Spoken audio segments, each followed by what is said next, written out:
Itinerario nel sestiere di San Marco a Venezia, bacino Orseolo, Teatro La Fenice, chiesa e traghetto con gondola di Santa Maria del Giglio.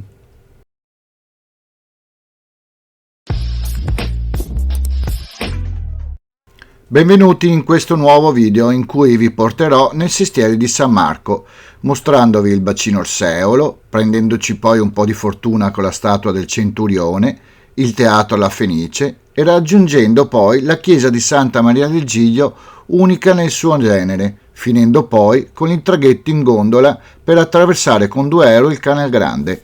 Buona visione!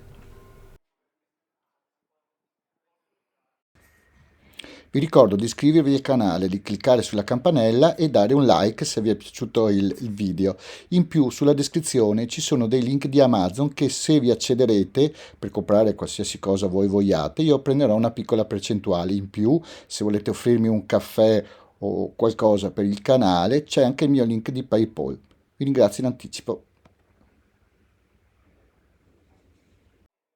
Uno dei miei posti preferiti a Venezia è il bacino Orseolo. Questa piccola sacca lagunare a forma di mezzaluna, posizionata dietro piazza San Marco, venne aperta nel 1863 durante una serie di ristrutturazioni urbanistiche che interessarono la città, con il preciso scopo di creare un approdo per gondole nella vicinanza del cuore storico cittadino. Il bacino rappresenta tutt'oggi uno dei luoghi più caratteristici della città ed è uno dei più sfruttati imbarcaderi per le gite turistiche in gondola. In primo piano abbiamo l'Hotel Cavalletto, ma io vengo spesso qua perché c'è un ristorante, l'Hard Rock Café, in cui con una mia cara amica che saluto veniamo a mangiare un hamburger con una carne veramente buona. Ve lo consiglio e se ci vado magari vi faccio un video per farvelo vedere. Passando sotto le colonne del Museo Correr, di cui ho fatto un video che vi lascio in descrizione in alto a destra, troveremo un centurione in pietra che si dice porti fortuna se gli si accarezza la pancia. Porta fortuna a toccare la pancia del centurione. Qual è il fratello migliore? Da qui ci dirigiamo verso Calle Larga 22 marzo, di cui ho fatto un video dei negozi che vi linko in alto a destra, passando per l'Hotel Bauer a San Moisè. Qui vi mostro la calle del traghetto in cui, come dice il Tassini, circa nell'anno 1638 il Palazzo Dandola a San Moisè era posseduto da un Marco Dandolo che lo affittò e lo mise ad uso pubblico il ridotto, ove in tempo di carnevale erano permessi giochi d'azzardo. Alla fine di questa calle abbiamo Ca' Giustinian, che è la sede della Biennale, più un bel panorama sulla salute e la punta della dogana.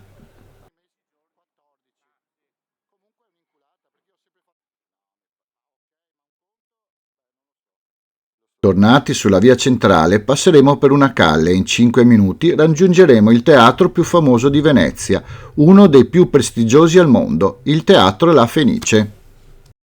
Teatro che si affaccia in campo San Fantin. Ogni anno tiene il tradizionale concerto di Capodanno.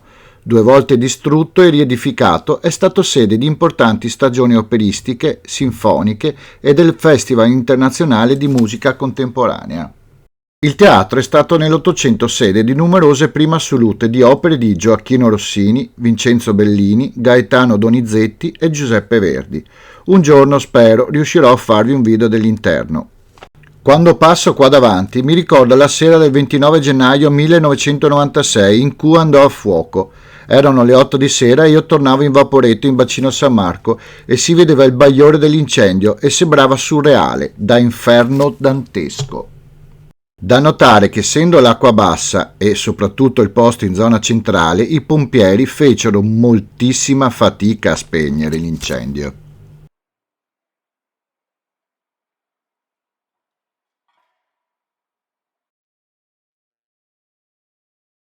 Continuando la nostra passeggiata, volevo mostrarvi una delle mie chiese preferite, Santa Maria del Giglio.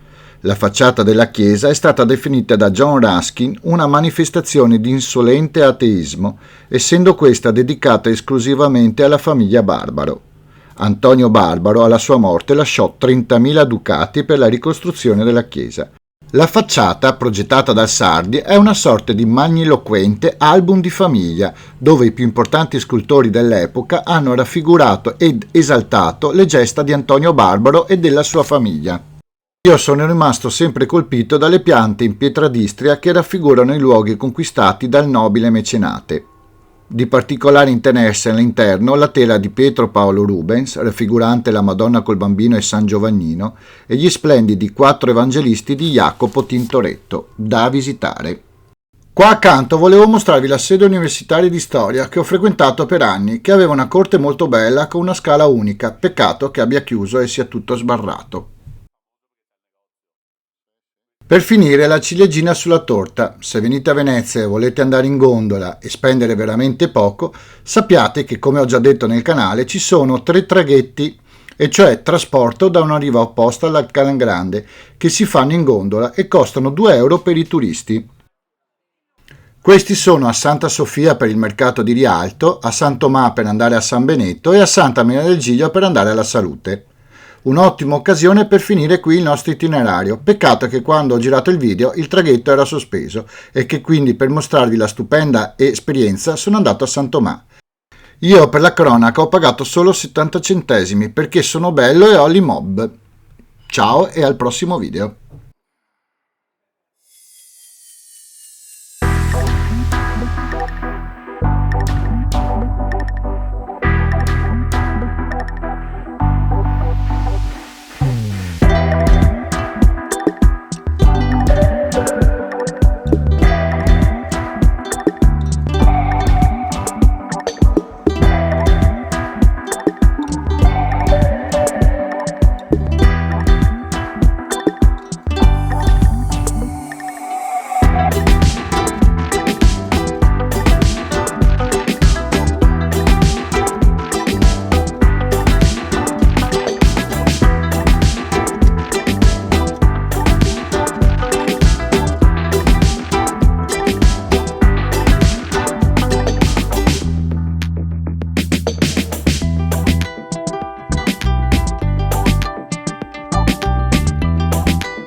Iscriviti!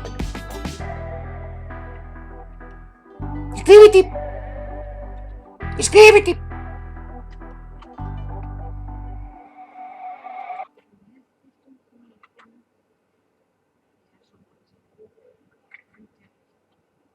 Iscriviti! Iscriviti!